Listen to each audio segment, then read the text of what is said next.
ആലപ്പുഴ കായംകുളം KPSCക്ക് സമീപം കുഴിയിൽ വീണ് ബൈക്ക് യാത്രക്കാരനായ യുവാവ് മരിച്ചു. കായംകുളം സ്വദേശിയായ ആരോമലാണ് മരിച്ചത്. ബൈക്ക് നിയന്ത്രണം വിട്ട് ദേശീയപാതയുടെ സമീപത്തെ കുഴിയിൽ വീഴുകയായിരുന്നു. ദേവൻ എംപിയാണ് വിവരങ്ങളുമായി ചേരുന്നത്. ദേവൻ, എന്തായാലും അതിദാരുണമായിട്ടുള്ള വാർത്തയാണ്. എങ്ങനെയാണ് അപകടം സംഭവിച്ചത്?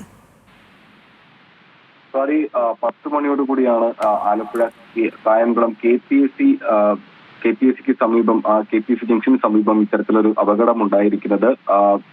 ആ മേഖലയിൽ ദേശീയപാത നിർമ്മാണം നടക്കുന്ന പ്രധാന റോഡിന്റെ സർവീസ് റോഡിൽ സ്കൂട്ടറിൽ വന്ന യുവാവ് അവിടെ ഈ ദേശീയപാത നിർമ്മാണവുമായി ബന്ധപ്പെട്ട് എടുത്തിട്ടിരുന്ന കുഴിയിലേക്ക് വീഴുകയായിരുന്നു. നിയന്ത്രണം അവിടെ എത്തിയപ്പോഴേക്കും ഈ കുഴി പെട്ടെന്ന് മുന്നിൽ കണ്ടില്ല. അങ്ങനെ ബൈക്കിന് നിയന്ത്രണം വിട്ട് കുഴിയിലേക്ക് വീണതെന്നാണ് കിട്ടിയിരിക്കുന്ന വിവരം.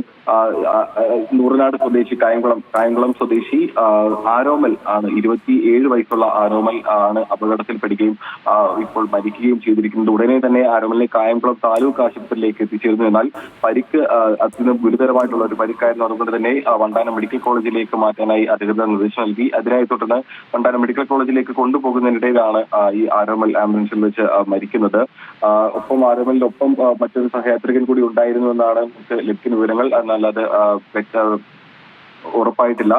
ഏതായാലും ഈ ദേശീയപാത നിർമ്മാണത്തിന്റെ ഭാഗമായി എത്തിച്ചിരിക്കുന്ന ഇത്തരത്തിൽ ഈ കുഴികൾക്ക് ഒരു അപകട സൂചന, അല്ലെങ്കിൽ ആദ്യമായി എത്തുന്ന യാത്രക്കാർ ആ കുഴി ഒരുപക്ഷെ അവിടെ ശ്രദ്ധിക്കണമില്ല. പ്രത്യേകിച്ചും രാത്രി കാലങ്ങളിലും അവിടെ ഇത്തരത്തിൽ ഈ കുഴിയെടുത്തിരുന്ന വശങ്ങളിൽ അത് കുഴിയുണ്ടെന്നുള്ള അപായ സൂചന അല്ലെങ്കിൽ മറ്റേതെങ്കിലും തരത്തിലുള്ള ഒരു ബാരിക്കേഡോ സംവിധാനങ്ങളോ ഒന്നും തന്നെ ഒരുക്കി വെച്ചിരുന്നില്ല. ശരി ദേവൻ, എന്തായാലും അതിദാരുണമായ സംഭവമാണ്. ആലപ്പുഴ കായംകുളം KPSCക്ക് സമീപമാണ് കുഴിയിൽ വീണ ബൈക്ക് യാത്രക്കാരനായ യുവാവിന്റെ മരണം സംഭവിച്ചിരിക്കുന്നത്.